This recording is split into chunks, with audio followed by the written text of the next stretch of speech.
We did it. We made it to draft night, everybody. Here we are.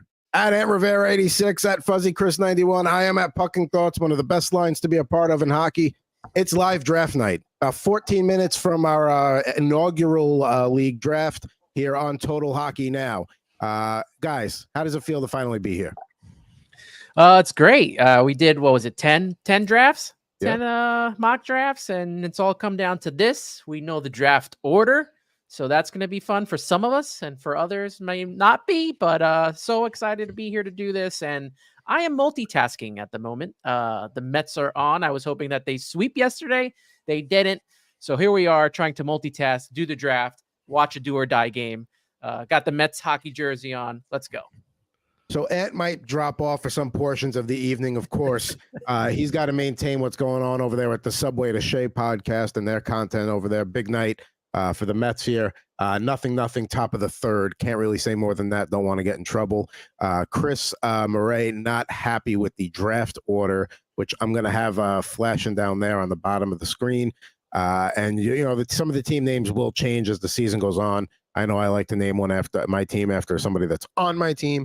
But Chris, he was hoping to do like a Makar Kaprizov like pairing in the first round, in the second round with his first two picks. Not going to happen with that fourth overall pick. No, that dream has died. I still have 11 minutes to prepare myself for the fact that it won't happen. Right? We were here for a good time, not a long time, and I think I only drafted Makar once in all the 10 mocks that we did. I don't believe I had a team with Makar and Kaprizov in it, so it was really a stretch. It was kind of like playing the lottery. Like the odds of you hitting it were slim to none. But yes, we have prepared for this moment. This is something that started in the summer. We've been grinding, we've been working, and now we are here. This is it. There's no more. There's no excuses now. Now this is where it counts. You can't get it wrong, because if not, you have to live with that decision for basically 26 weeks. Let's go through the format here quick, and then we'll talk a little Jeremy Swayman until the draft actually kicks off here in about, it says 10 minutes, but by the time the 2 minutes count down in the Yahoo room, it's 12 minutes. It's going to be a 17 roster positions here. So we basically the same mocks we've been doing since we switched over to Yahoo from god-awful ESPN. Thank you, ESPN. We use you while we gotta, but once Yahoo's out there, way better, draft platform overall. So one extra utility spot from our usual 16-round draft. You see the skating categories there on the right, and the goalie categories total of 13. Goals, assists, power play points, shorthanded points, shots on goal, face-offs 1, hits, blocks, no plus minus per Mr. Fuzzy Chris 91 down below there. And the goalie categories: wins, goals against average, saves, save percentage, and shutouts. And then also just some things to note here. Looks like we're going to have a 45-second draft clock, hopefully. $200 fab budget for the season, so it's not the usual roll waivers. You got to pick your spots. They give you 100. I figure let's do 2, give you a little more flexibility. People spend a little bit more. Trade deadline is 1.5 weeks before the playoffs begin. Top 6 teams make the playoffs. Top 2 seeds get buys. Finals take place the week of March 31st. I don't like the final to be that last week and a half. Guys are resting players. I've seen too many guys get screwed because some of their better players is getting maintenance rest. So that's not fair. So we're going to do it like that. And maximum 4 acquisitions per week, minimum of 3 goalie starts, and no trade reviews or vetoes. I don't believe in that. If something's bad enough, it'll get called out, and we're all adults here. So there you go. So that's what we're looking at for tonight. Now, a guy that I don't know if how much he'll be affected in the rankings here is this Jeremy Swayman situation here over in Boston. And basically what's gone on down there, if you haven't heard, haven't seen, so in a press conference that the Bruins front office had, they were asked about, the Jeremy Swayman contract situation. Cam Neely, president of the Bruins, made a comment of basically he's got 64 million reasons to come and play. The Jeremy Swayman camp did not take kindly to that. They said that no offer had been that high, and also they don't appreciate going through the press. That never works out in terms of negotiating. So Eunice Corpusalo already named the opening night starter. So now it's basically become a game of chicken between the Jeremy Swayman camp and the Bruins. He made $3.475 million last season. If there was a 8-year, $8 million value contract on the table, it would make him the 5th highest paid goalie in the league. He does want to be there. Neely asked him, and he responded. He said he asked him flat out if he wanted to be here. He said he does. The thing that Swayman, I think, made a mistake, though, is that he made a list of the things that were said in arbitration last year. And arbitration is never going to be a hand-holding, hunky-dory front. Like, the whole point of it is to crap on the other one enough to get the arbiter to rule in favor of, the value of the contract. So you can't take that personally. It's why some players just don't even want to go near it. And you can't use that as an axe to grind a year later. Because now I think in the court of public opinion, where they might have been on Swayman's side at the beginning, like, yeah, go get yours. Now it's starting to not look good. It's starting to not have a good face in the public. Yeah, I think it's in any sport as well that when you go to arbitration, it never favors the player. The player never comes out, even mentally, they'll never come out feeling right after being told that they think that they should get this amount of money because they didn't do this type of stuff during this type of. It never goes their way. So, kudos to Swayman for, keeping receipts, but it doesn't seem like it's going to work out in his favor right now. I couldn't disagree more. I am all in here with Jeremy Swayman. Arbitration is definitely it's not enjoyable, right? Like, think of an average person going to HR and then basically telling you why you're not worth the money. It's not a great, but he kept the receipts and then he also backed it up, right? Like, all the things that the team was saying that he couldn't do, he ended up doing. And I think somebody who is competitive, which I'm assuming he is, right? If he's keeping that many receipts, right? He's come up now and has said, hey, I got to where I need to be. And I have no problem with him going out and getting this bag. Cam Neely has done himself and his team not a single favor. Like, there is no reason for him to be saying that stuff and making this worse. You already got a player who's maybe, like, whether you want to call him soft or that his feelings are hurt or this is business or whatever, if not, like, your players. And saying that stuff didn't make it better. He knew what he was doing, and he was trying to change, again, the public's opinion and saying, oh, well, look at him. He's not taking this, right? And I get that for the average Joes like us, $8 million a year is something we'll probably never see. But I think Jeremy Swayman is worth more than 8. And I think he's probably closer to 9.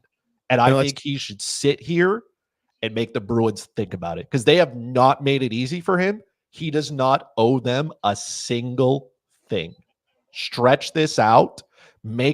He's going to win. It's not a question of if, it's a question of when. The Bruins are not a good team with Jonas Korpisalo. Like, they're not. Yeah. And the longer that goes, the more it's going to get exposed. And then Jeremy Swayman and his agent are going to say, hey, now you got to really back the truck up. So I'm with Swayman here the whole way. And Igor Shesterkin is watching this with a very close eye as well, because he's got contract negotiations coming up. And Swayman, one way or the other, is going to reset the market. Just to give you the idea of other goalies being paid, Sergei Bobrovsky makes $10 million, AAV, Andrei Vasilevsky $9.5 million, Connor Hellebuck $8.5 million, and Ilya Sorokin $8.25 million. Of course, not factoring in Carey Price right now. But nonetheless, those are the most active top 5 goalies and what they're making.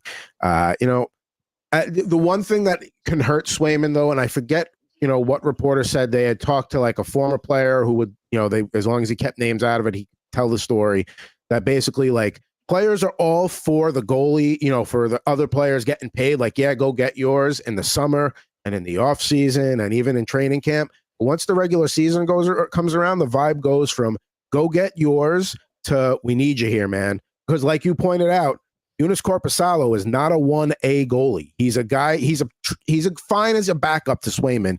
Play every 5th game. Absolutely. He's fine in that role. He is going to get exposed. Either the Bruins are going to have to play, Vegas-style defense to keep Korpisalo functioning, or, they're going to have to cave to Swayman.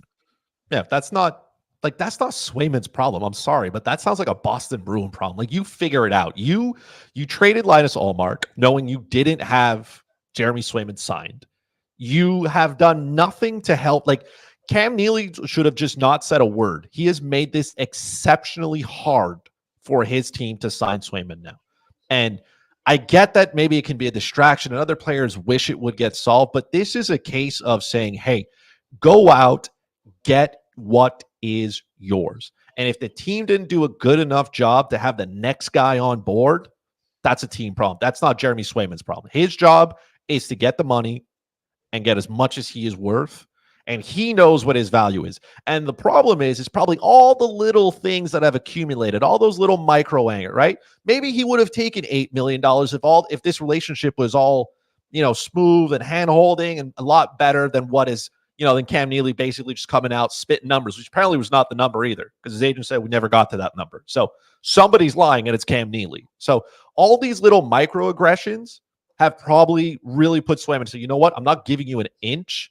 And he shouldn't, because again, Cam Neely has done his team no favors, and they've chosen this course. Swallow your pill now, right? Either you give him the money that he is going to get somewhere, or you live with the decisions that you went out to get Jonas Korpisalo and thought this was a good idea.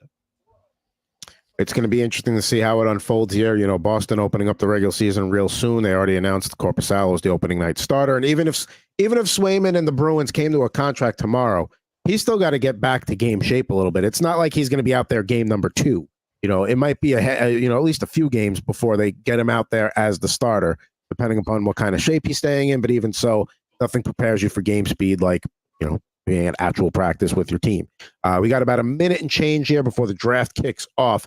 I'm curious to see how that affects Jeremy Swayman's draft stock amongst the goaltenders, because he was a guy that was firmly entrenched in that top 5, maybe top 6, we'll say. And now I've seen mock drafts where he still goes as like the 4th overall goalie, and some I've seen where he just slips and slips and slips until it gets to a point where he can't be ignored anymore. It's a fine line kind of thing, right? Because you're trying to maximize value, and it's hard to try to find out what that value is. Because I will say this, I don't feel like this is something that's going to be sorted out next week. I think there's a reason why Neely said we think we'll get this done before December 1st. I feel like that there's something that he knows that obviously we don't. So I don't think this is a good scenario, but it's all about finding value. And we'll see how that goes. Yeah, I mean, and the other thing that doesn't help too is, because it's the Bruins, this is way more of a story than, let's say, if it was the Hurricanes or Utah's goalie situation. Like, it's just because it's a marquee franchise like that, it's going to get a little more attention there. But here we go. We are in the draft room. A couple guys checking in. The Silver Fox, I will switch places with anyone. Brutal, clearly rigged regarding the draft order. Sorry, man. I let Yahoo randomize it a half hour before. That's how it happens. So sorry about that. And then we got Gino the Booze Hound, who I believe is checking in all the way. It's breakfast time tomorrow in Australia. Nice. He's got the 12th overall pick, and I prepared him well for that. Hopefully I have. We'll see. But nonetheless, we are getting ready to go here. But the draft already kicked off. Connor McDavid, Nate McKinnon, Nikita Kucherov. Wow, Kucherov 3. First 3 picks are already off the board here. So that's the first time I've seen Kucherov go 3 in a draft. Usually it's Matthews on this show. It tends to be Matthews, but I've seen it. I've seen him go in that spot. But here we go. Guys, I'm gonna take the gift. Right, it's a season that keeps on giving. So I can't do it. I can't take my car. I'm sorry. Listen, the draft order, the way it's gone right now is how pretty much any mock I've seen go so far. McDavid, McKinnon, Kucherov, Matthews, Draisaitl, and then Mikko Rantanen. So he goes 6th. Before Pasternak, that does happen, but not always. There goes Pasta. And now I'm on the clock. And man, oh man, Chris. It's that time, isn't it? Sorry to do it to you. But I could go in a different direction here, but I just don't want to. I already crossed them off my list. You have no choice to take them now. There we go. Cale Makar. I've got my anchor defenseman. There's a certain build I like to do. Maybe I'll be able to do that build if certain players get back to me, but we'll see how things go here. Artemi Panarin, day to day right now. He goes 9th to Andrew Dewhurst at pick 1.9.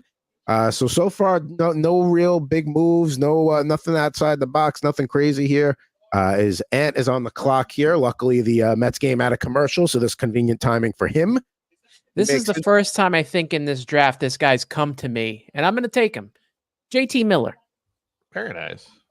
It's a guy that usually I'm taking sometimes, maybe around 12, or Chris is getting if he's picking in the later portion of the round. But he's a stat filler. He across the board, good stuff. And then there goes Matthew Tkachuk.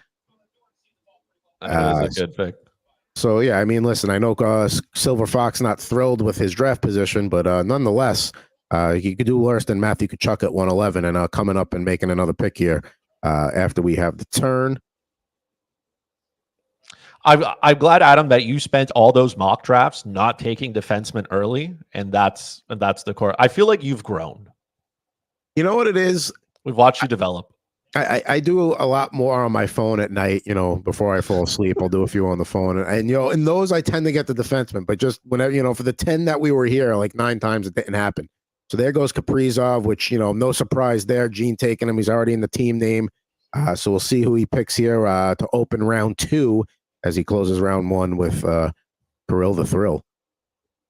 And anybody watching right now, there's baseball going on. We know there's Thursday night football. Chris is a Falcons fan, so he's got that game on. Ant's got the Mets game on. So we're here having a good time, having a draft. Appreciate everybody tuning in live or whether you watch us later.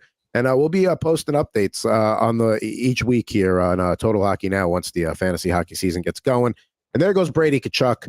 I was kind of hoping he would make it back to me, but that's probably a little greedy at 2.5. There goes Jack Hughes. So we'll see what Ant does here as he watches a quick play with the Mets, and now he gets a quick chance to make a pick.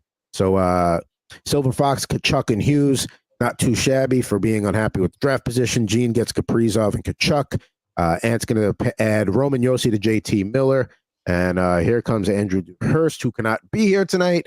So he's on auto pick. So we'll see what he did rank, though. So we'll see what his pre-rank has. And he takes William Nylander. So let's see what happens here. Let's see what I'm going to be doing with my pick.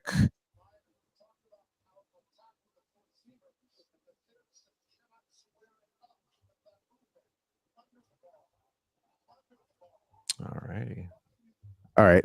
I'm going to have to take, this is a guy that I've been, getting in the second round. And we've talked about him in Nashville, how the other signings will maybe help him maybe maintain his production or even give him a tiny bit of boost if that attention's away from him. I'm going to take Philip Forsberg there. Pair that nice. with McCarr. I like that. So that 2.5 will take Philip Forsberg after opening with Cale Makar.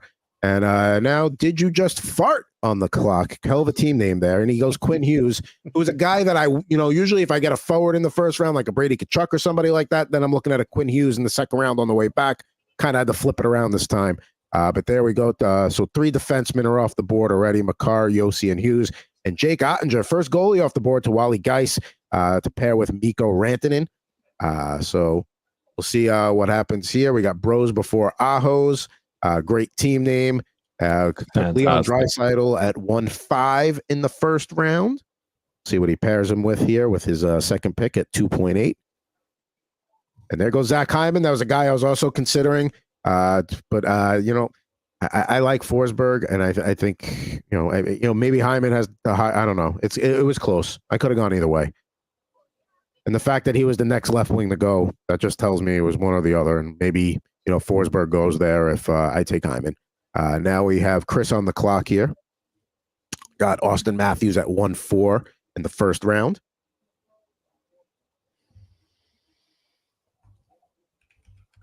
You know how this goes, boys. It's that way.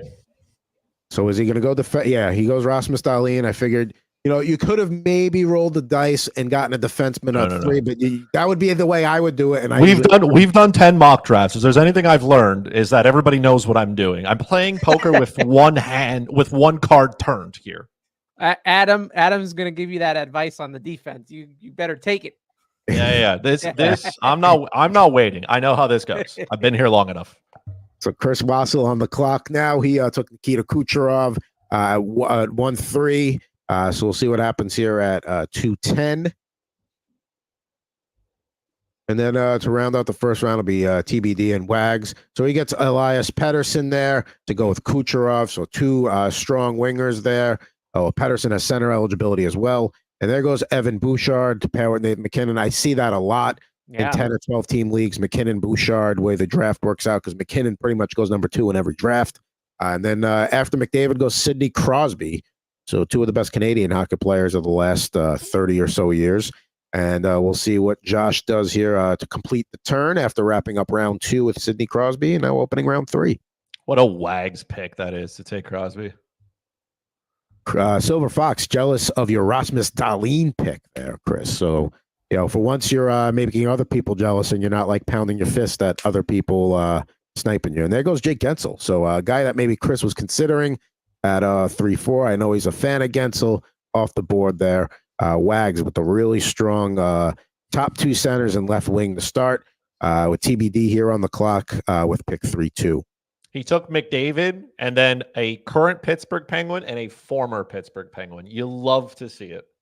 So there he goes. Yeah, he's I think he's hanging late at work to do this draft, so we thank him for that. And then Jason Robertson goes there. So he's kind of with that Hyman Forsberg kind of class of left wings, and in that tier. So getting him in the 3rd round, 12-team league, not bad. And Chris Wassel back on the clock here with Kucherov and Pedersen with his first 2 picks coming up here at 3.3.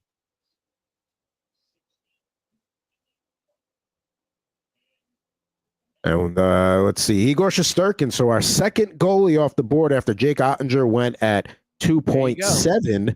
Shesterkin goes there, and I think that's a pretty damn good pick in the 3rd round to get one of the top 3 goalies.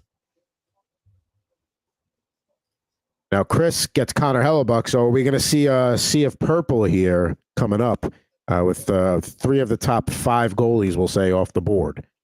And Bros before our house. There goes UC Saros. That's a guy that I, sometimes will take in the 3rd round if it gets that far, but not going to happen that way for me tonight. And there goes Jack Eichel with Wally Geis. So gets his first center to go with Mikko Rantanen and Jake Ottinger. And Did I Just Fart takes Braden Point. So there you go. Eichel and Point pretty comparable at center in that draft position, 3-6 and 3-7, and they go back to back. Oh, and I'm on the clock. Look at that.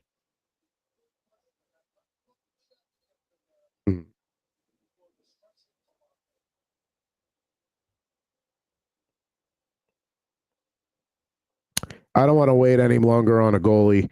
Do it. Andrei Vasilevsky, there we go. Now, if the Swayman contract had been all hunky-dory, am I taking Swayman there instead of Vasilevsky? I don't know. I'm probably still taking Vasilevsky just because, Swayman hasn't had the workload yet, and we know Vasilevsky can handle it, and he missed the first 6 weeks of the season, and then he had to get the rust off. So those first, couple of weeks, he didn't look great either. That affects his numbers. And there goes Jeremy Swayman right after me. So Andrew Dewhurst, his pre-rank there, he has Swayman in a spot to get him. To go with Artemi Panarin and William Nylander. And there goes Jacob Markstrom to Ant. So, we're used to seeing a sea of green with defensemen a little later in the draft. And here we are. We've got a 3rd round becoming a goalie round. There goes Mitch Marner, another guy I was considering if I wanted to wait on the goaltender, but I did not. So there we go at 3-11 to Mitch Marner. And here, Gene's going to close out round 3 and open round 4 with a pair of picks here. To Kaprizov with his first pick, and then Kachuk with his 2nd round pick. Good opening pairing there. This is fun, guys. Everybody that's joining in and watching, whether you're a part of the draft or not, we thank you for being here. Like I said before, it's a busy sports night on Thursdays. You got, baseball playoffs. You got Falcons Bucks over in the NFL. There's some college football too, I believe. So, here we go. And there goes Victor Hedman with the first of his back-to-back picks, and he gets his first defenseman there. Vasilevsky, Hedman tend to go near each other in drafts, and they're both going to be hopefully big players if they stay healthy this year, as they tend to be.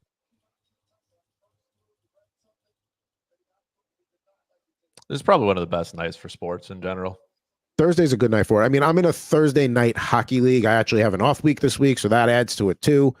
Because being on the West Coast, I can usually watch some of the East Coast stuff before I got to go to the rink. There goes Tage Thompson, who also has right wing eligibility in Yahoo leagues. So he's got a center left wing in Kachuk, a center right wing in Thompson, a left wing in Kaprizov, and then a defenseman. So Gene building quite the team there early through 4 rounds with and there's Eric. You say, hey guys, welcome. Good to have you. Good to have you here, man.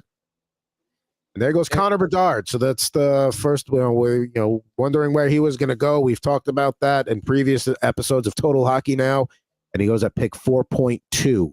That has made my choice a whole lot easier now because I'm going to take Wyatt Johnston. So if Bedard is there, you're taking Bedard, but Yep. now that makes sense. That's a shame. I was kind of hoping maybe I'd get, maybe he'd slip to me, but nope. And there goes Kyle Connor. I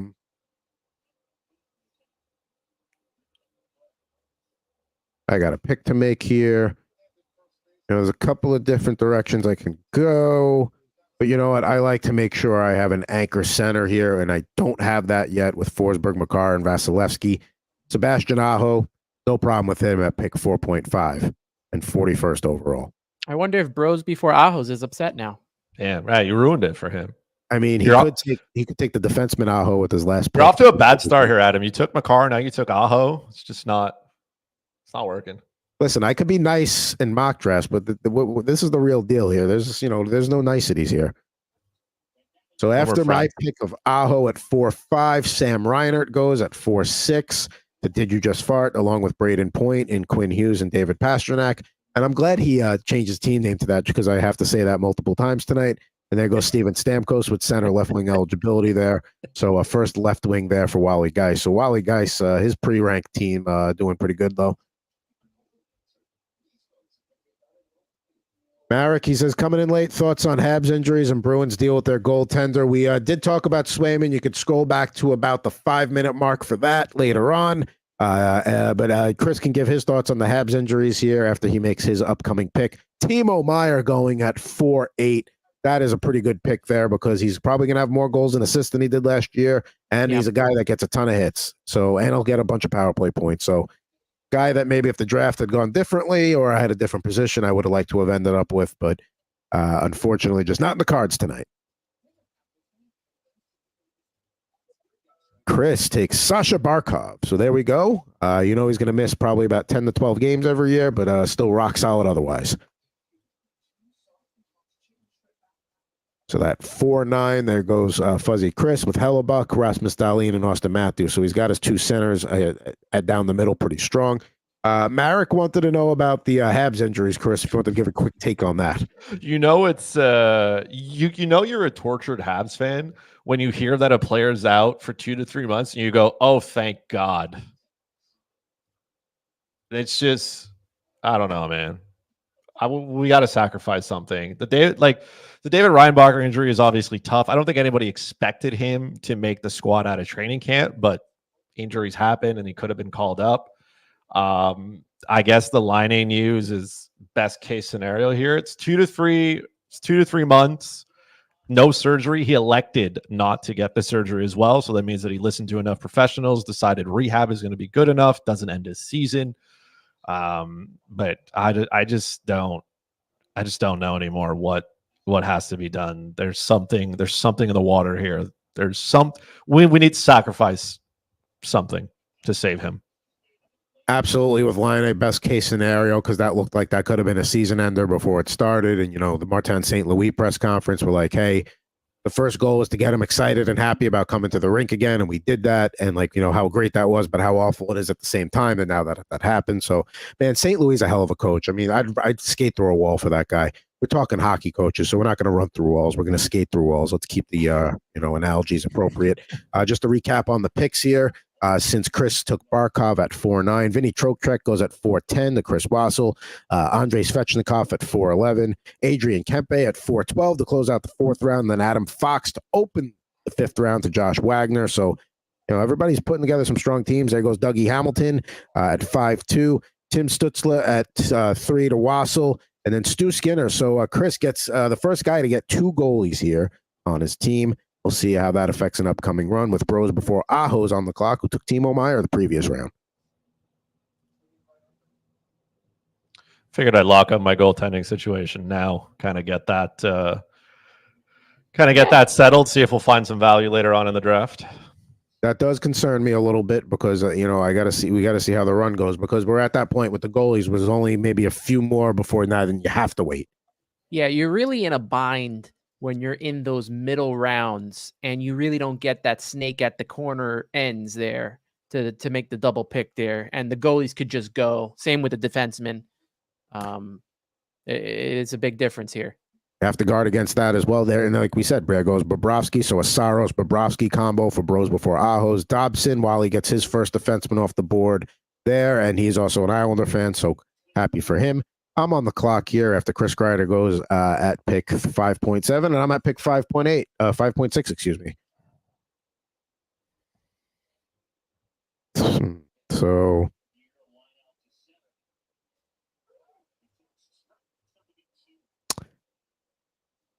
all right, I'm going to learn my lesson, and we're going to prove that I learned my lesson with this pick.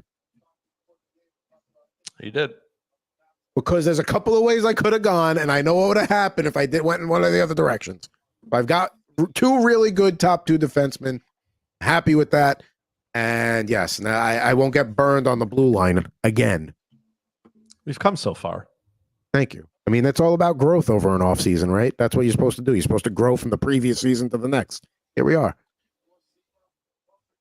Oh boy, tough decisions here, folks. Then Mika Zibanejad goes after my pick there of Morrissey.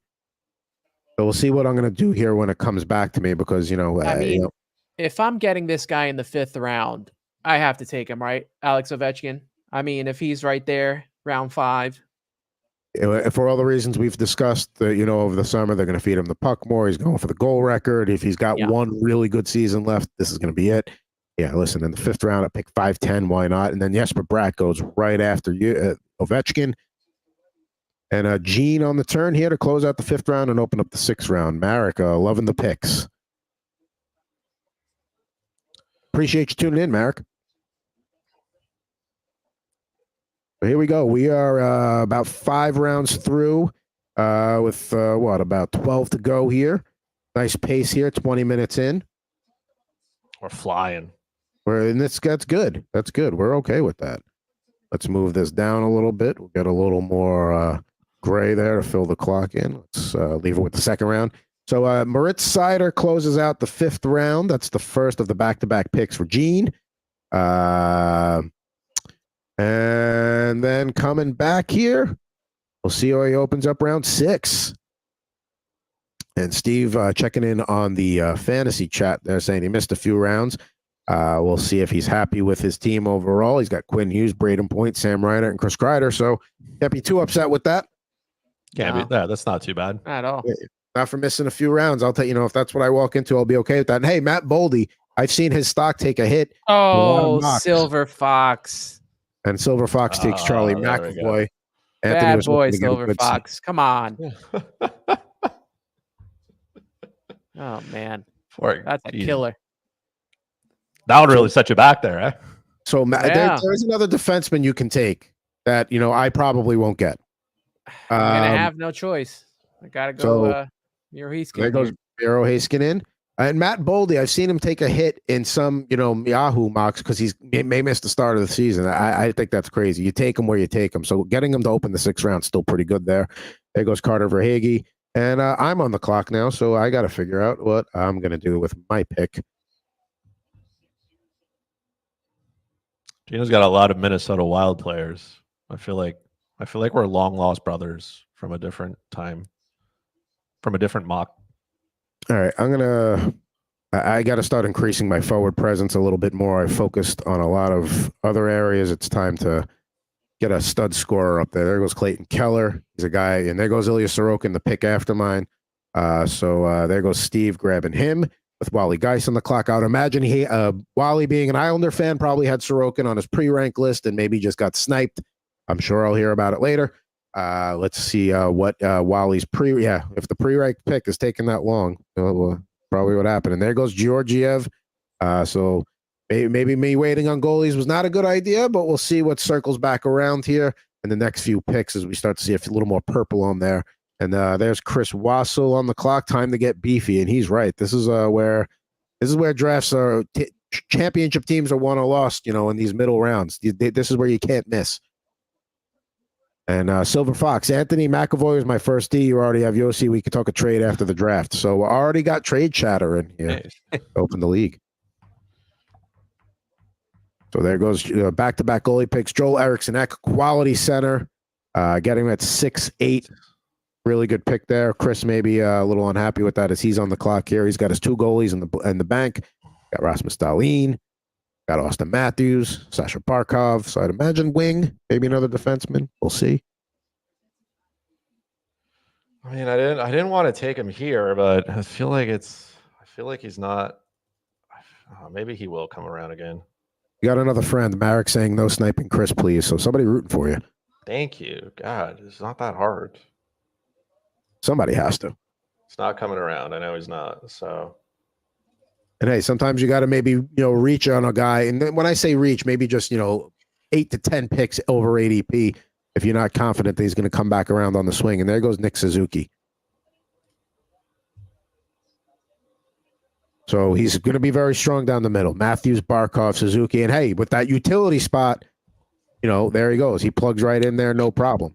I didn't want to fill it up so quickly, but I mean, we're there, right? So if you got a guy you want, you got to take him, right? Yeah. So Chris Wassel on the clock now. He's got a good team so far. Kucherov, Pedersen, Shesterkin, Trocheck, Stutzla, and he takes Dylan Larkin. So Larkin and Eriksson Ek tend to kind of go within a few picks of each other at this point of the draft. Still, like we said, very good centers available, but starting to go. And Larkin and Eriksson Ek is the beginning of the end of the good centers. There goes Cole Caulfield to TBD.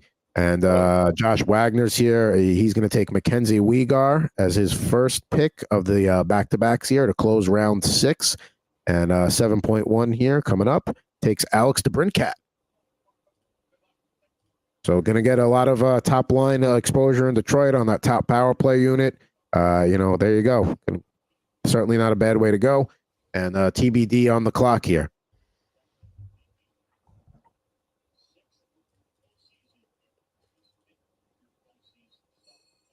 TBD hasn't taken a center in a while. He gets his 3rd defenseman. Gets Morgan Riley there. So interesting to see. We haven't had that sea of green yet, but we're kind of getting close to that point where we see a lot of those players go. So Chris Wassel on the clock here. And speaking of teams that have yet to take a defenseman, and he gets his first one in John Carlson. So there we go. So I think that sea of green's coming.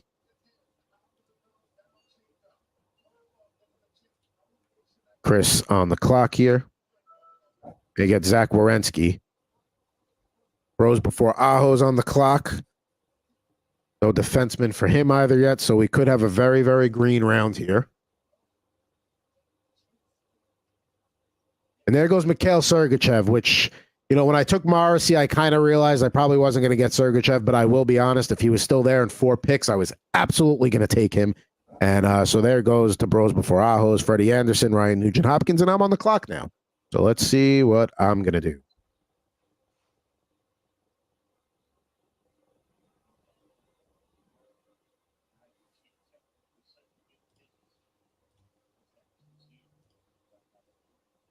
There's a guy I was considering here, but I've kind of been talked out of him by Chris on previous episodes of Total Hockey Now, so I'm going to stay away.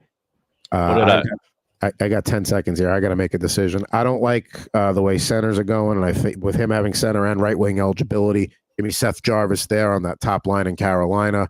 I don't always love having 2 guys on the same line, Aho and Jarvis, but because sometimes that means decisions on busy game nights. But I can't ignore the value there at 7-8. Travis Konechny goes. There goes Brock Faber to Ant. So good. He gets his 3rd defenseman there. There goes Joseph Wall. Silver Fox did it again, man. I'm glad he's picked a new target for tonight. It's good. I feel on the big game day, he's got me. I feel safe. You guys were practice. Today he's got me. Because he knows you got the Mets going on. He can take advantage of you a little bit. Not your usual surgical precision in the drafts like all summer long today. But still, I think we're putting together quite a team here.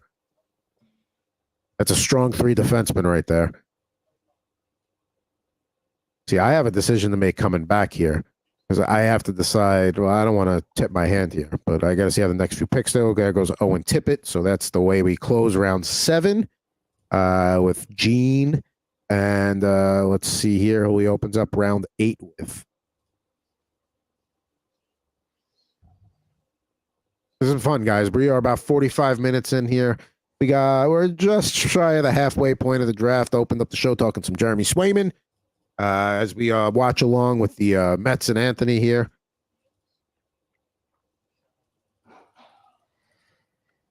Gene's got 10 seconds to go on this pick. See what comes out here to open up round 8.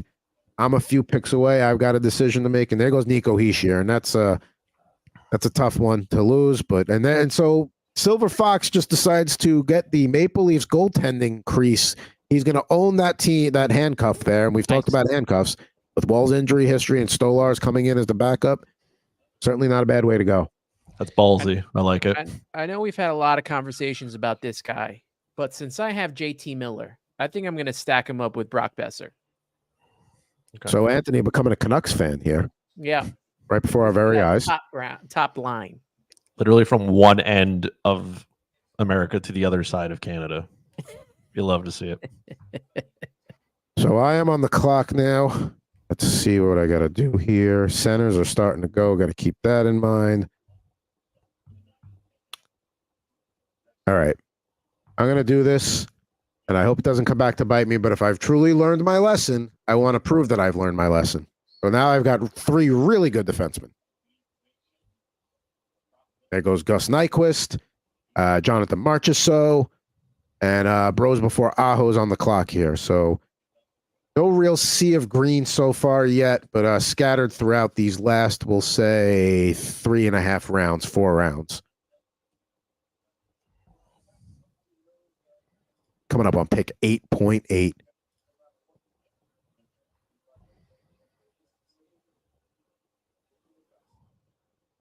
This is where decisions are made. This is where, you got guys available. You don't know who's going to be there. You start to look at your roster. You start to evaluate. And there goes Linus Ullmark, another goalie off the board at 8-8 with 8-9 here on the clock as Chris makes his pick. This is where you got to decide, if you're too deep at you need to get somebody at a position, or are you going best player overall?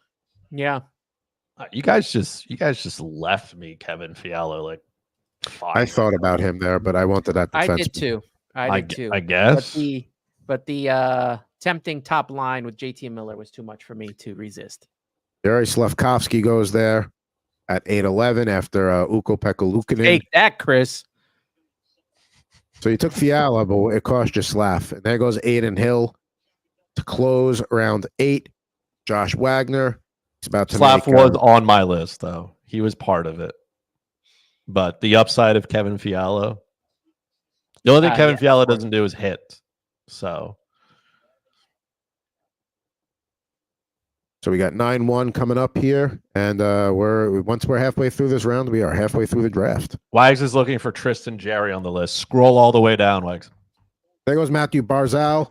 Got some good value here at this stage of the draft. Another guy I was, considering at 9-8, but there he goes at 9-1, and then Jordan Kyrou right after that. That's interesting. Kyrou is going to be, Steve says in the chat on the Yahoo here that Fiala is made of glass. It's not totally untrue. I mean, he is made of glass, but I feel like he's fun glass to look at. He's kind of like Malkin, when he's not broken, he's effective. Chris Wassel saying Forsberg Tuesdays could be sleepless time. We got Nikolai Ehlers going there to Chris at 9-3 with so we have back-to-back Chris's here. Hopefully it hasn't been too confusing. So we got Fuzzy Chris here, 91 on the clock. See what he does. He's probably not gonna go goaltender. He's got that situation locked up in there. He grabs Lucas Raymond, fresh off of his contract signed a couple of weeks ago. Rose before Aho is on the clock here. He's got 3 goalies. So he is with Saros, Bobrovsky, and Ullmark. He is going to try and own those 5 categories each and every week.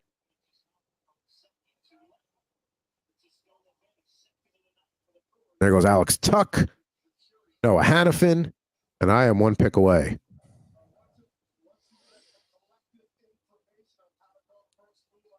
Do not snipe me, Steve. Because the guy I waited on is there. I will pick him, and I will not take more than a few seconds off the clock. Good. Thank you. Appreciate that. You've been paying attention. I'm high on this guy being the number 2 goalie for fantasy and being the number 1 goalie and having a bounce back season in LA, Darcy Kemper. And, I thought about him taking even 2 rounds ago, and I took Seth Jarvis, or Brandon Montour. There goes Camper. And now after me, Thatcher Demko goes to Andrew Dewhurst. Now I thought about him, but with that unknown injury and his injury history, if Andrew gets close to a full season out of him as a 9th round pick, 9-9, good for him. And there goes Alex Lafreniere, another guy I would have taken if I didn't want to wait any longer on a goalie. Mike Matheson there to the Silver Fox. A defenseman we're all high on here. Chris Wassel, saying he won the FSGA League last year. Got that draft, I believe, coming up on Monday. Congrats on winning the FSGA League. That is not an easy. That is not those FSGA leagues. You cannot take a week. There's no taking a week off. There's no I forgot. No, you got to be on it every day. I will be back for the FSGA as well. I'm hoping to improve on my bottom of the barrel where I was trying to sneak my way to the top, but those are extremely competitive leagues. I hung around the playoff picture, but there was a couple of weeks where I just missed on a win, and those come back to bite you. I finished, I was above 500, but finished outside the playoffs. There goes Jordan Biddington. So another goalie off the board there to close round 9. So Gene, he's got his first goalie. He's going to go, if they say 0 running back in football, we'll call it 0 goalie with Jordan Biddington as his number 1. See what he does later, who he pairs him with, as he opens up round 10 here. And he goes Kochetkov there. So he's got his 2 goalies. Freddie Anderson went earlier at 7-6 to Wally. So we'll see how that split works out in Carolina. There goes Chris Letang, Connor Ingram. So I'm really glad I didn't wait on goaltending because Ant, takes the guy I sometimes try to snag as my 3rd goalie. There he goes as 10-3. There's Eric Carlson, and now I'm on the clock. I need to make a pick.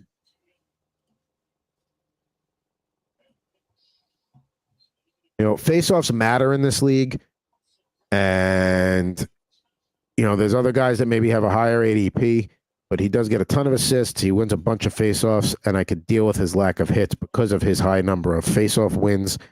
And I'd like to move Jarvis over to the right wing, so I'm taking Robert Thomas there at 10-5. That's respectable. A little bit of a reach, but he's going to be that top line in St. Louis. And I have the position flexibility that I can make him my 2nd center behind Sebastian Aho. That's not bad. Plus, there's the utility position. And there goes Barney Natchez. I'm glad he's off the board because I didn't want to have to be in a position where I've seen Natchez fall in a lot of mocks, and I didn't want to be in a position where I was forced to maybe take a 3rd Hurricane forward. Chris referring to the FSGA schedule, brutal week-by-week schedule, no easy weeks ever. He's not kidding. But hey, we got this league going. There's not going to be any easy weeks here either. We between everybody that's here tonight or participating in the draft, no easy weeks here either. And there goes Elias Lindholm to Bros Before Ahos. Going to be on the up with Boston there at the top line. There goes Jake Sanderson at 117. The Fuzzy Chris. I need Ottawa to figure their things out. And by figure out, I mean Jake Sanderson on the top power play unit all year. That's it. Yeah, Shabbat's there, but I feel like Sanderson's the guy. They just need to roll with it. So there we go, Claude Giroux, who has a right wing. He wins a ton of faceoffs, and he has right wing eligibility. So that's a sneaky way to maybe win faceoff categories over at the right wing spot there. Shrewd pick by New Jersey Chris. And then we got Logan Thompson going to TBD. And Josh Wagner takes Jacob Chikrin to close round 10. And let's see what he does to open up around 11.1. We're moving here. Got 6 rounds to go here. Cooking. I think most people are overall happy with their team. Definitely some picks that could have gone other ways. But overall, I think people are happy. There goes Philip Gustafson, Charlie Lindgren. So, yeah, we're starting to see the last of the goalies go. Another double stack there for somebody with a Washington pick there. Logan Thompson, Charlie Lindgren. Don't have to break your head at night. Just start whoever's in net. And if you're going to, of all the handcuffs, that's the one where, yes, Charlie Lindgren is the incumbent, but, they bring in Thompson. Lindgren, they probably will have that as close to as a 50-50 split as you can. You don't bring in a goalie sometimes, of Logan Thompson's, I guess, skill to sit him on the bench for like 75% of the time. Correct. There goes Brady Shea. I'm gonna take a player I'm a little like I'm high on, and I don't know how he got here as well. I'm gonna take Brandon Hagel. Yeah, see, I was if he's sitting there at my next Yep. pick, that's who I'm taking. There you I'm go. getting That's him. hey, that's what I like to hear. I like to hear the I don't know. Those are my favorite. That's how you know you're doing it right. There he goes, Brandon Hagel, then Frank Vitrano, Brock Nelson, and I am on deck here with Steve about to make his pick. But we got a comment here. Hagel going in the 10th round. Yeah, a little late for Hagel, but here he is. That's the thing. There he is. I can't believe it either. You know what I mean? But sometimes people just give you gifts. It's the season of giving. It's like 60 days early to Christmas. I'm okay with it. All right, so there goes Matvey Mishkov at 127. Oh, that's a great pick. He was skating on the top line. Yeah. By the way. And he's already got a ton of goals. I know it's preseason. I get it. So far, John Tortorella has been kind to him. I'm making one last decision here. No, I'm not going to do that. I don't want that. All right. It's a little early for him. No, but this guy's still sitting out there. I mean, it's tough to ignore Rupe Hintz at this point in the draft at 128.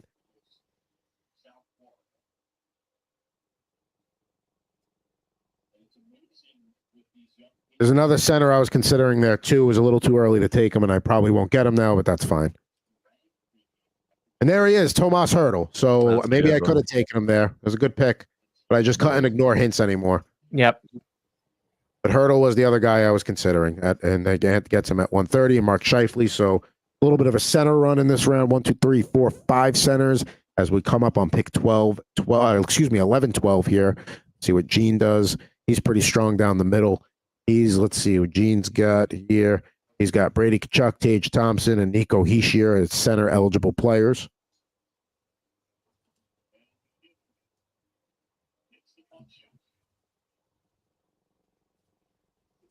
I'll leave that there like that.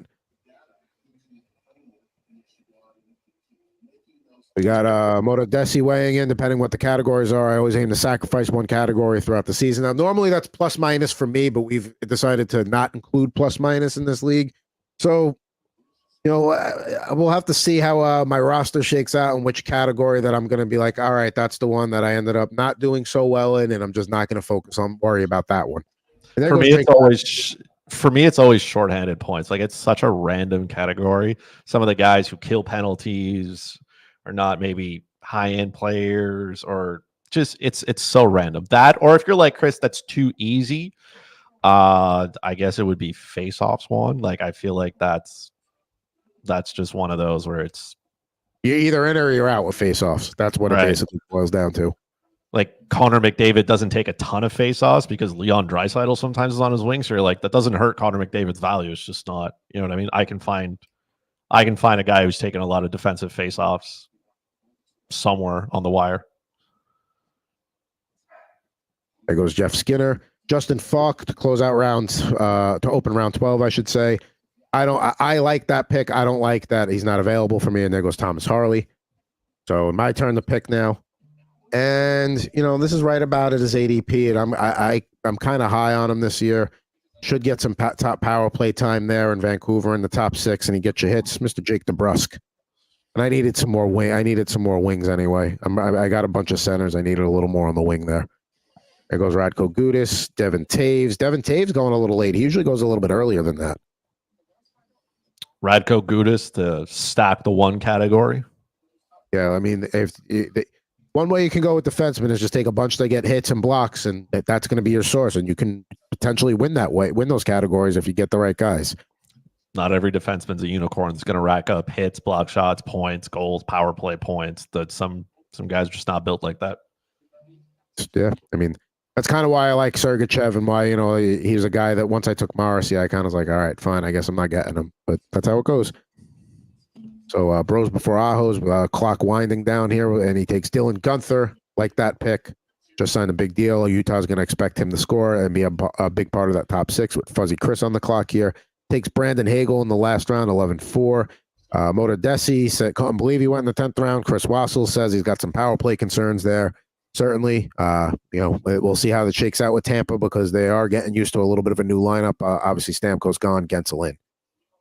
I have had no exposure to him in any of the mocks that we've done, but I feel like now is a good time to get just a little bit of exposure to him. Just a tad. That's what I want to hear. There we go. That's back to back. Oh, I love it. I mean, there goes Celebrini. I mean, listen, if I wanted him, I probably should have taken him instead of DeBrusque because now it's getting to that point in the draft where, he can easily go. Luckily, it's a redraft league. Maybe I don't get him this year in this league. Maybe I do have him in a couple of other leagues. I am going to be chasing his rookie card a lot. So, you can watch my escapades for that over on Rip and Riff. New episode out yesterday. And Mr. Jared Moore and I will be continuing that throughout there. So check that out. We'll start them Celebrini chasing soon. And there goes Patrick Kane. Because he's a right wing and he'll get some power play time when he's healthy, he'll contribute. So filling out the right side there with Chris Wassel. Then Ryan O'Reilly goes to TBD at 12-11. And back to Josh Wagner now to close out the 12th round and open up the 13th round. And he takes Aaron Ekblad there. And we'll see what he does with round 13. And Brian Rust. So he's getting his Penguins. JJ Peterka. So a guy who's expected to, take that big step in Buffalo this year and produce. We'll see if he does take that step indeed. With Chris Wassel back on the clock pretty quickly here.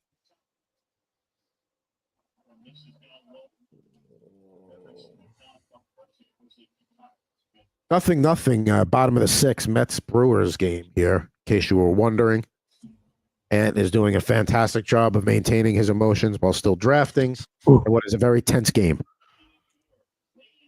I did take my eyes off the prize in Michkov there. I totally forgot about him. I've been drafting him during our mocks and totally forgot about him. So that one's on me. There goes Brent Burns. And if you want Ant's take on all the Mets stuff, that I'm sure he'll have plenty of content after this game's over. Win or loss, Subway to Shea on all your social media platforms. So Chris makes his pick here. I'm going to take a chance here. Let's see how this works out for him. Boy. At pick 148, Cutter Gauthier in Anaheim. So, I mean, I know what you were thinking, Ant. Still too early. Still too early. I know what you were thinking. Oh, I know what you're saying. We've done a lot of mock drafts now. So you guys,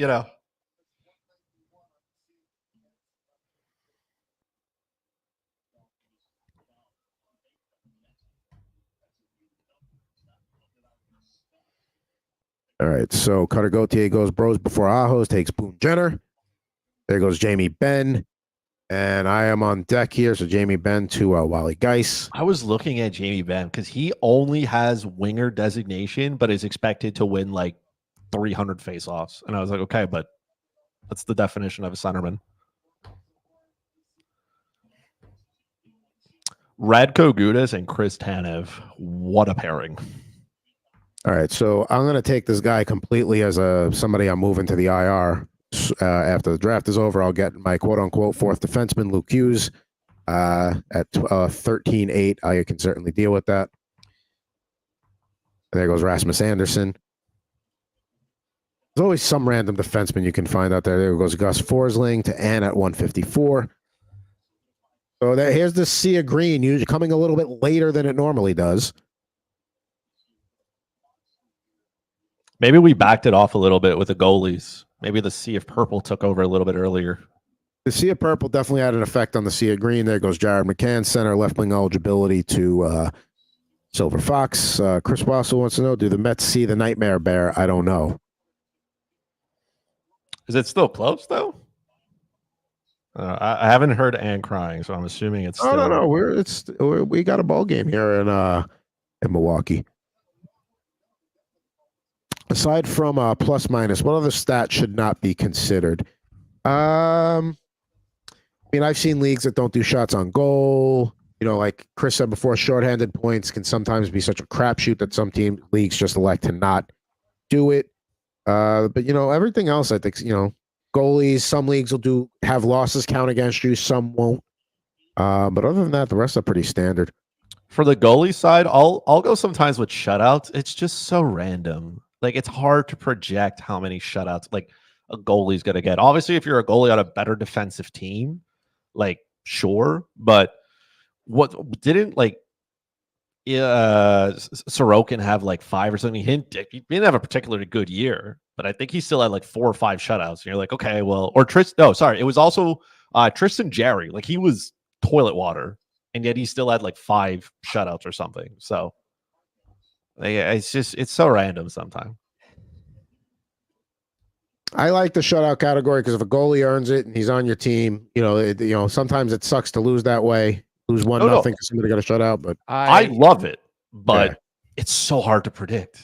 It's so hard. Yeah. I was put in a position to do this because Adam took Luke Hughes from me. So he's taking the stray that should have been fired at me and he's sending it over to why am I catching strays here? I was just hanging out. That should have been a westward bound arrow and it went north. Yeah, I don't understand this. I was just like minding my own business on the side of the street, and I just got someone threw a cheeseburger at me. We can always trade. Wrapper too, so you can always eat it. There's always handshakes that could be done. There could be trades that are made. All right.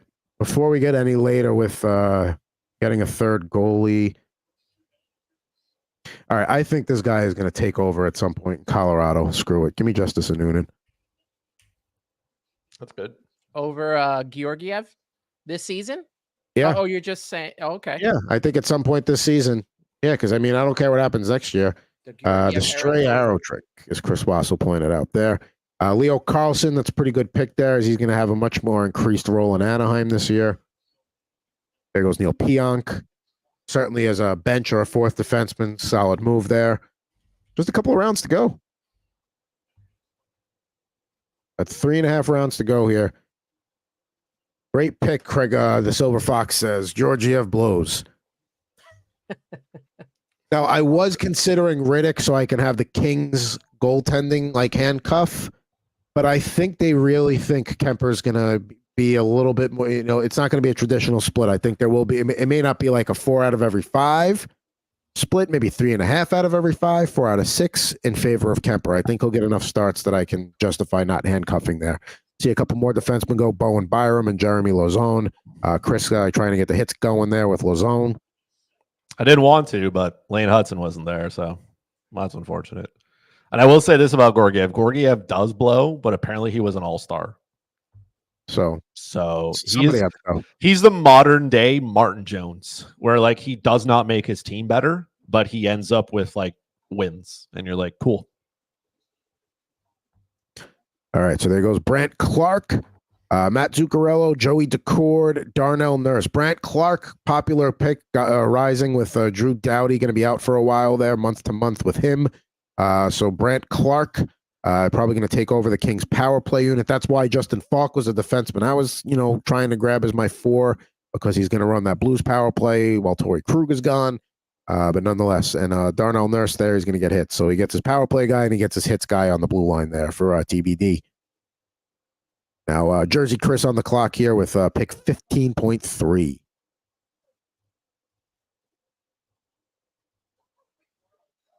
Pavel Buchnevich. Center left wing, and that seems like somebody that Chris was going to take with his next pick based on his reaction. So one Chris sniping another. I literally just I put him there. Well, you're not going to get him. I just put him on my queue list. Not going to get him. Oh, now I don't know what I want to do with my life. Yeah, sometimes you're like, all right, if I don't get this guy, I'll get this guy, and you're like, all right, whatever, he'll settle. But then sometimes you just get so thrown off by his snipe, you're like, well, I don't know what the hell to do now. It has happened to me a couple times already in this round. Silver Fox doing his job. I'm going to take an extra defenseman here. They go Shea Theodore. Not something I've done a lot of, but I'm going to do it now. It's a pick 15.4, Shea Theodore with Bros before Aho's on the clock. He took Bowen Byram last round, Boone Jenner the round before that, and Dylan Gunther the round before that. There's the ninja himself.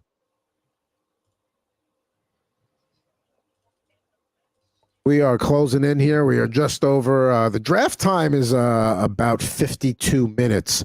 So not bad here as we go through a 17-round draft, and we are almost halfway through round 15. So just about 2.5 rounds to go here on Total Hockey Now.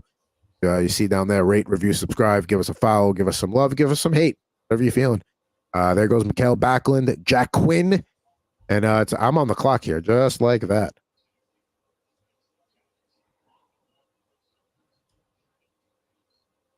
I don't really get to have, I like to be a part of Edmonton's top 6 in some way. I'm not going to get to really be a part of that. I can have a piece of their top defensive pairing here and maybe scoop up some points that way and grab Matthias Ekholm. Absolutely. Certainly not a bad defenseman to grab for my 5th defenseman in round 15.8. And then once I put Hughes on the eye, he slips into that 4 spot. There goes Andrei Kopitar. That's another guy that, if you're happy getting him at 15.9, why not? Still I going to be feel a like top it's 7. a written rule in the draft to have to get someone from the Edmonton Oilers. Just to try and be at least in that top 6, just to try and feed off of like that power play, and they're going to put up a lot of points in general.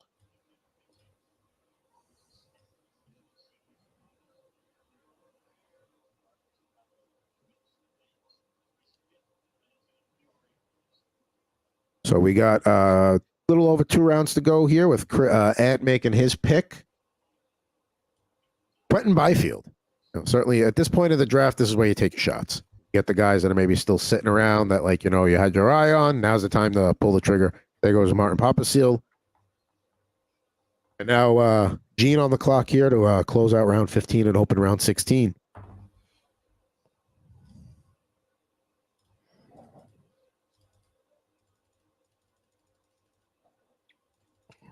I got to say, it kind of got thin on the wing. I mean, there's still some guys out there, but it didn't feel like that when we were doing the mock drafts. I felt like there was a lot of good wings out there. I think maybe we just all got better. There goes Gabe Velarde, which I again, at this point of the draft, take your guys. And that's a guy I was, going to throw in my queue as a late round pick. Good for you.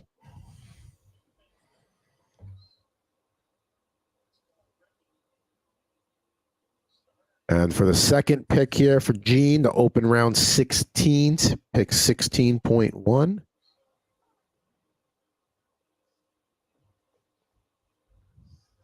Now we're really trying to dig for value here. Exactly. There's not going to be a lot on the waiver wire. There goes Cam York, Mark Stone, and Ant is going to be on the clock here. He takes Jake Allen.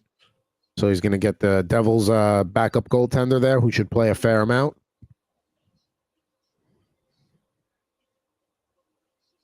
There goes Arturi Lehkonen. He's going to be hurt to open the year, but certainly, one of those guys that play, you talk about shorthanded points. There's a guy that sometimes can get them.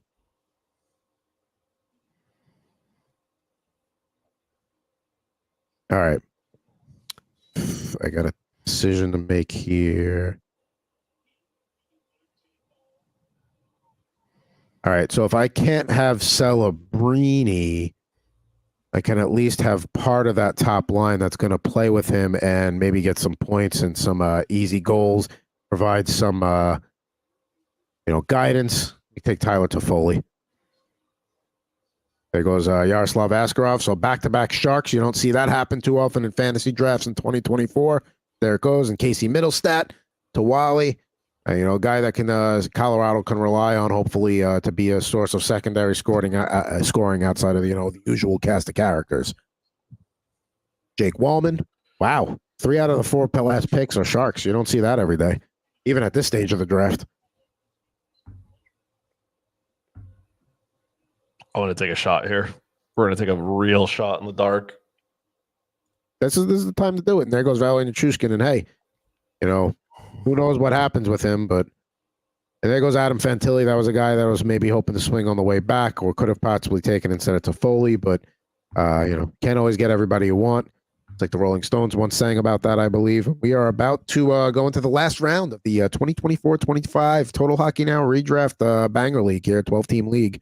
Been a great draft. Appreciate everybody that's tuned in, whether you're in the league or not. Been fun to do this on a busy sports night. So to close out the 16th round, we'll see what Josh Wagner does here. He's got Philip Gustafson, Aiden Hill, and Joey Decord, so I don't anticipate a goalie here. He's got 4 defensemen. Could take a 5th one with one of these picks. See what happens. Personally, I think he got. There's Trevor Zegras. Maybe he kind of got sniped on that Fantilli pick. That tends to happen when guys have to take a little while to decide on that pick when they're on the turn. I like how they have Zeegs down the middle. Anaheim's going to be fun bad to watch this year. Anaheim's going to be every coach's worst nightmare. Correct. But if you're looking for late night entertainment on the East Coast or something in the primetime window on the West Coast, Ducks hockey, at least, there might Anaheim, be San Jose. It won't be for much, but it'll be fun. It'll be watching kind of like watching the World Juniors. Like nobody really cares about defense. It's all about the fun offense. There goes Blake Coleman. There goes Evgeny Malkin. It's a good pick with Malkin. You know you're going to get like 55 games out of him, but if you can get close to a point per game, that's for 194th. That's pretty good value. Got 4 picks till I make my last pick, and I still don't really know what I'm going to do here. I have some ideas, but I want to take another shot in the dark. I like to live life dangerously here at this point of the year. So let's see. I don't know. Let's see if this works out. If anything, I'll give him my knee if he needs it. So that's back-to-back Colorado players that are on LTIR. So you're really banking on one of those 2 coming back, aren't you? There's lots of space in Colorado's top 6. Lots of space. All right, so I think I know who. Marek going the other way. If you have difficulty sleeping, watch the Ducks. I think they're going to be lighting the lamp. They're going to give up a lot of goals, but they'll score some too. If you have difficulty sleeping, you watch the Islanders. That'll put you to bed. All right, I've got a decision to make here. A couple ways I can go.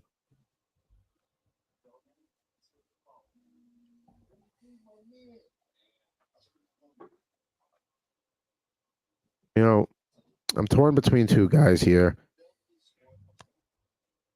Just realized I have 2 total. I'm going to try and get a piece of that Toronto top line here. Last pick of the draft. Why not? Matthew Nees. Nice. There's somebody else I was considering there too. Maybe he goes in these last 4 picks. Maybe I get him on waivers. We'll see. There goes Trevor Moore. Looking for some hits there. Let's see who Ant makes with his Logan Stankoven. There we go. So he gets Johnston and him. So he's going to be banking heavily on Dallas this year. Adam Larson. We already got a trade in the chat. Josh, what do you want for Uyghur? Gotta love it. And the last pick of the draft here, where Gene has the honor. Chris also talking about Landeskog. Landeskog is young. The players have had that procedure done, so we'll see what happens. Yeah, we'll hopefully see him at some point. And there we go. Last pick of the draft. Of course, Yahoo doesn't update it on the board. It's fine. It's still better than ESPN. Still better than ESPN. Gene, if you want to pop in, I could just look it up on the team page here. Who did Gene take his last pick?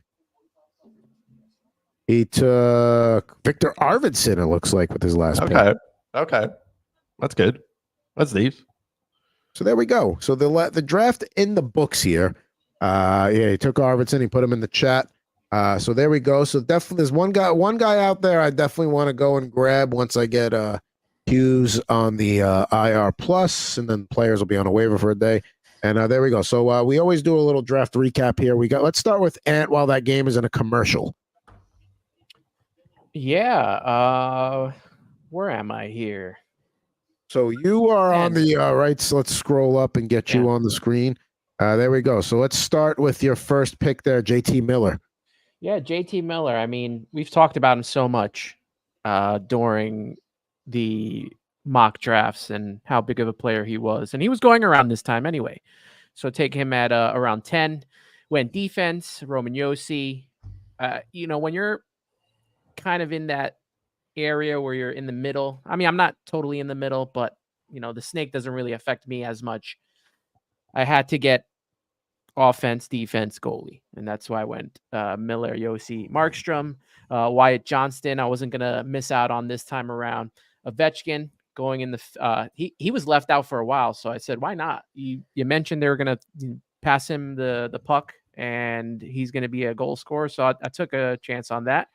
But then went defense twice. Heiskanen, Faber, locked that up. Brock Besser to go with JT Miller. Alexis Lafreniere, I have high hopes for. I mean, I don't want to see him do it against the Devils, but after last season, I mean, he could be a huge fantasy stud. Finished up making my second goal tending and getting Connor Ingram. Thomas Hurdle was left out there for me in the 11th round, so I took that. Talked about getting someone from Edmonton, so Jeff Skinner was the guy. I think he'll have a nice bounce back season. And closed out the defense with Forsling and Hudson. And took a chance on Byfield there. Jake Allen gives me that tandem. And Logan Stankoven, we talked about him possibly being a Rookie of the Year candidate here. And he's going to get a big opportunity when it goes to Dallas this season. Yeah, and the fact that you can potentially trade Lane Hudson to Chris at some point, I'm going to have interest in Lafreniere and Hurdle as well. So I mean, plus there's probably some other, you put together quite a draft throughout. So good job there, Chris. Let's take a look at your team at number 4. So 4 was a different spot for me because I had never been there really, but it was a good start. Anytime you can get Austin Matthews is perfect. Rasmus Dahlin, let's lock up a defenseman. It's not Cale Makar, but to me, I feel like it's one of the top 3 defensemen. Connor Hellebuck gives me the stability that I want in goal. I don't want to worry about it. And I got ahead of the goalie run there. There were 6 goalies taking in that round, so I got the ones that I needed. Alexander Barkov, in a league where faceoffs count, this man takes faceoffs. It doesn't matter where. He's going to take them to the offensive zone, to the defensive zone, power play, penalty kill. He's going to be on the ice a ton. Stuart Skinner, I'm banking on Edmonton carrying him, so I need that.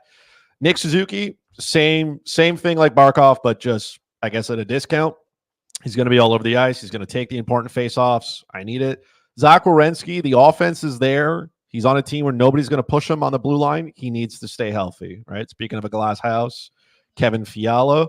Lucas Raymond, who's freshly signed Czech. So let's see if he can be part. Like, Detroit's got a good top 6 at least, and he's going to play the power play, so I'm happy about it. Jake Sanderson, I guess the offense is there. I'm hoping he can continue to block shots, help me, because I don't, I need it from him. Brandon Hagel, as Walson pointed out, the power play time, there's a spot there, and it's Brandon Hagel's to lose. But if he can get on that top power play unit, good things happen. Macklin Celebrini, I guess, like I was living the life there with him. He's the first overall pick. San Jose is going to be a bad team. They're going to have to play a lot of catch-up hockey. He's going to be there. Cutter Gauthier, he's been doing pretty good in the preseason. We just mentioned Anaheim being a fun team to watch. Cutter Gauthier will be my fun. Jeremy Lauzon, I mean, he hits everything. So that's what he's there for. It's because I couldn't get Lane Hudson because I was catching strays. Shea Theodore, because I took Lane Hudson. Because I took Jeremy Lauzon. So I needed some upside there. Theodore could be on that top power play unit. There's Pietrangelo, there's Hannafin there. There's still a lot, but I think that PP1 is his. Also, then I finish it out with Valerie Nitushin, Gabriel Landeskog here. At worst, they end up on my IR. That frees up 2 spots. I don't feel like I was losing a ton of value. There are still guys on the waiver wire that I think I can add to my team and make a difference. And if any of those 2 players come back in any shape where they are healthy, like I said, Colorado needs the depth. They got a ton of spots. I'm in here.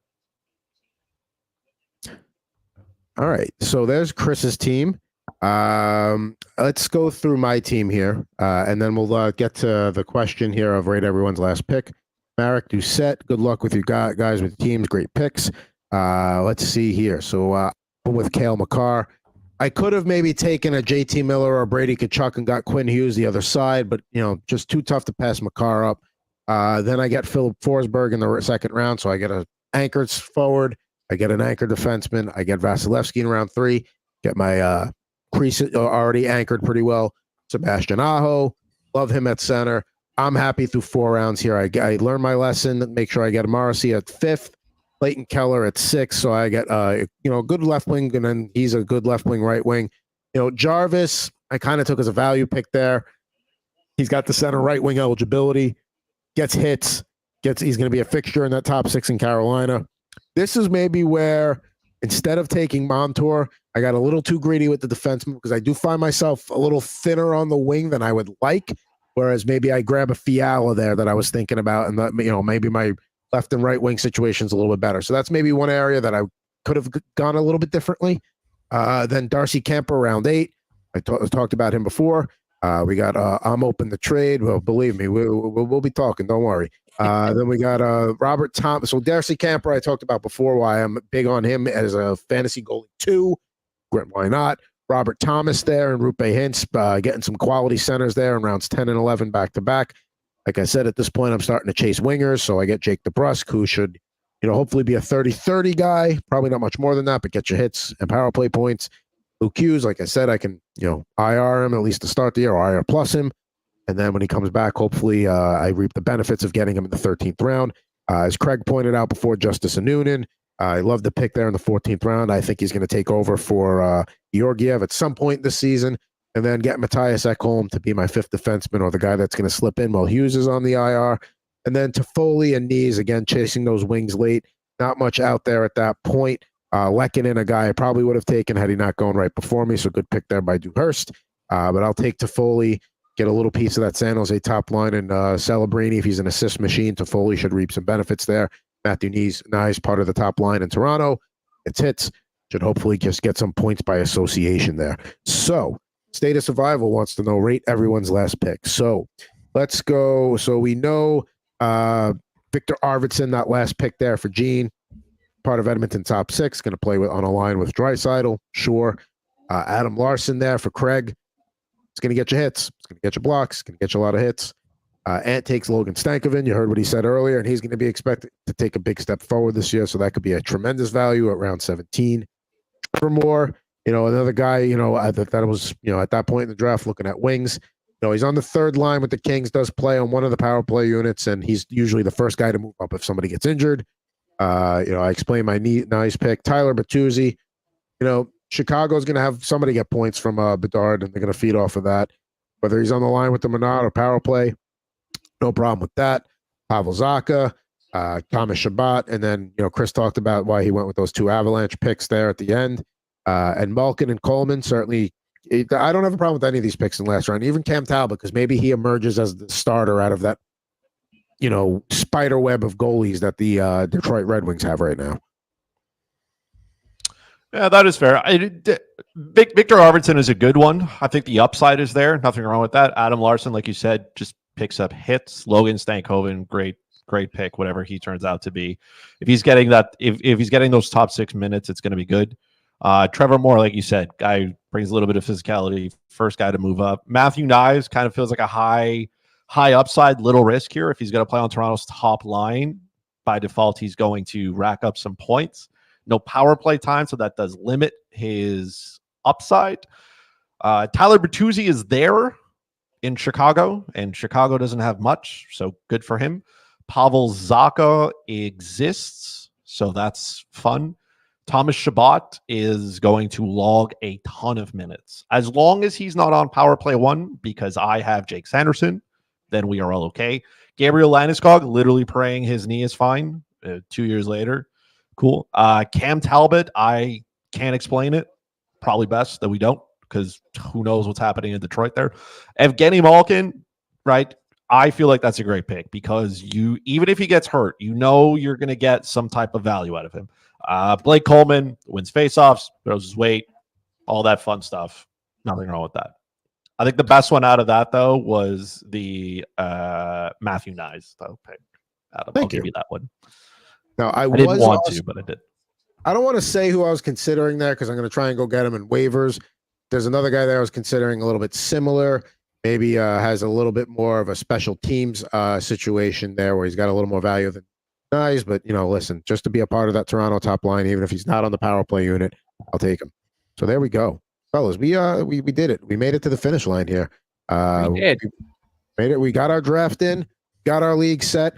Every time we do a show, we will absolutely update the league standings and big wins and losses.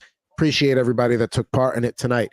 Not great news in Milwaukee. A couple of solo home runs in the bottom of the 7th here for the Milwaukee Brewers, giving them a 2-0 lead. So we'll see how the Mets respond there. Oh boy, and lots of time. Like we said, Subway to Shea podcast once we're out of here in a couple of minutes, and we'll have you take you the rest of the way of that Mets game. Slapshot podcast. I don't believe there's a new episode this week. It came out Wednesday. There we talked a little bit about Jeremy Swayman. Of course, we played Puck Doku. It really doesn't matter what happens on Puck Doku. We have not achieved the goal. Don't worry about it. You haven't missed anything. If anything, I'm getting worse. And then we talked a little bit about Montreal's injuries and why the preseason is too long. So there you go. And of course, I've got Rip and Riff with Mr. Jared Moore. We did yesterday what we did. We did some football, some baseball, some hockey. So that was some good stuff there. We did record that on Monday. We talk a little bit about the play-in games as well. And let's get through the chat again. Gino, Boozehound, great draft, boys. Super excited for the season ahead. Thanks for having me. And thank you for joining. It's fun to have a mix of, people that do this that are, maybe we'll say in the industry, but also people that are just, casual. Yeah. And, nice mix. It's a nice mix here, and we're gonna hopefully have a fun season here. We'll, have the message boards going, hopefully, and all that good stuff. But, fellas, I think it's time to put a wrap.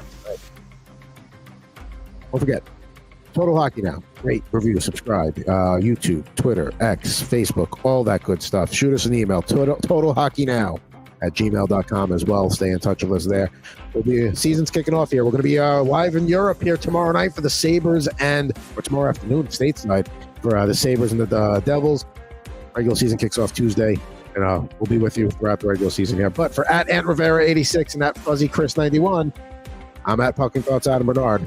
Thank you so much for tuning in. This was a blast. Back with you soon here on Total Hockey Now.